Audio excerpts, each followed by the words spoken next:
So if we ask ourselves what meditation is, what do we mean by meditation, what are the benefits and how we do it, firstly if we look at what meditation is, the first thing we should think about is what it isn't. What meditation is not is a question of relaxing, spacing out, floating on the clouds. This is not what meditation is. Meditation is the very opposite from that. Meditation is actually a question of waking up, of becoming more alive, of becoming more aware, of becoming more there in the moment, in your life. So when you come across systems which ask you to relax, sleeping meditation, relax listening to music, meditation music, you'll find all over the world there's meditation music. There is no such thing as meditation music.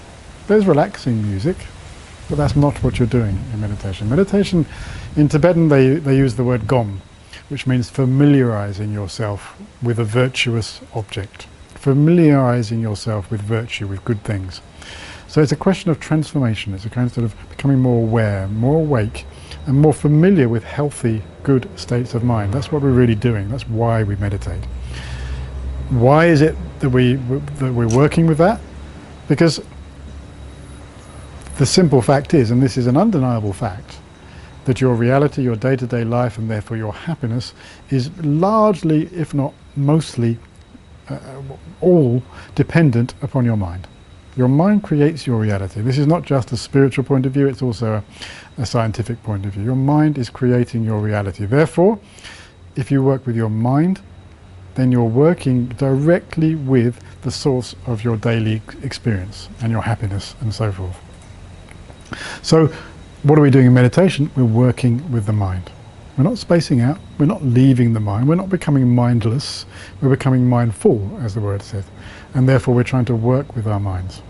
So if we ask therefore what's the benefits of meditation, well obviously the first benefit is you gain more awareness. You're there in your mind, in your life. And you become more aware of your day-to-day process, your thought process. You are able to concentrate and focus better. That's one thing. You're able to stay in the present moment rather than wandering to the past and the future. You stay in the present moment. And you also gain some space in your mind. So what that means is that you enable yourself to have the space to act within your life in a skillful, healthy way rather than react in a negative, habitual, destructive way. So an immediate reaction is usually not very skillful, but a considered reaction is always much better. Now, on a big scale, that happens on days and weeks, and we react to situations, but on a minuscule scale, on a microscopic scale, this happens every day, many times. Something happens. We're criticized. We're faced with a problem. We get sick. Someone we love is sick. Whatever it may be, we're faced with these situations many, many times every day. And if we react immediately to the situation, it's usually very unskillful, habitual, negative in its outcome. If we're able to have space in our minds to say, okay, I could react this way, or I could act in this more constructive, useful way, then the outcome is much better. So meditation, therefore, basic awareness meditation, gives you that space in your mind to be able to act rather than react.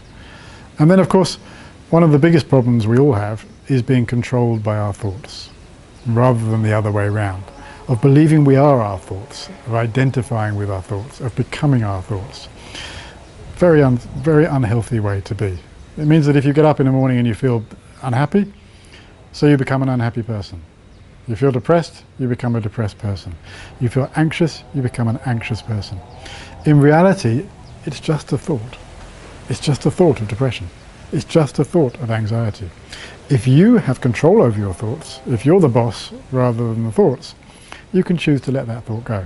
Not identify with it, not become it, and therefore not become the depressed person or the anxious person.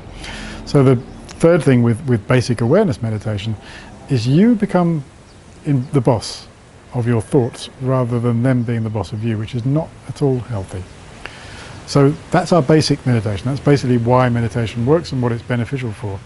When we go further than that in our meditation, we look more at trying to change habitual habits in our mind. some of the negative ways that we act, such as anger and attachment and anxiety and so forth. We work with these emotions in a skillful way to let them go, acknowledge them, accept them, let them go, and then through meditation we can learn ways to be more constructive and more healthy within our minds. And the third and final way which meditation helps us is to enhance the good bits of our mind. In other words, to bring the joy, the peace, the self-confidence, the healthy states of mind, to allow these states of mind to enhance and get bigger. The mind is very much like a muscle.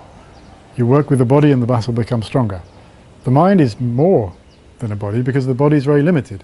The mind is almost unlimited in its potential to grow. So if you work with certain aspects of the mind, understanding, empathy, love, compassion and so forth, they get bigger, they get stronger. And the more you work with them, the stronger they get. So ultimately, what meditation is about is transforming that mind which is full of all negative and difficult and unpleasant states into positive, healthy and beneficial states for yourself and for others, of course. Like that.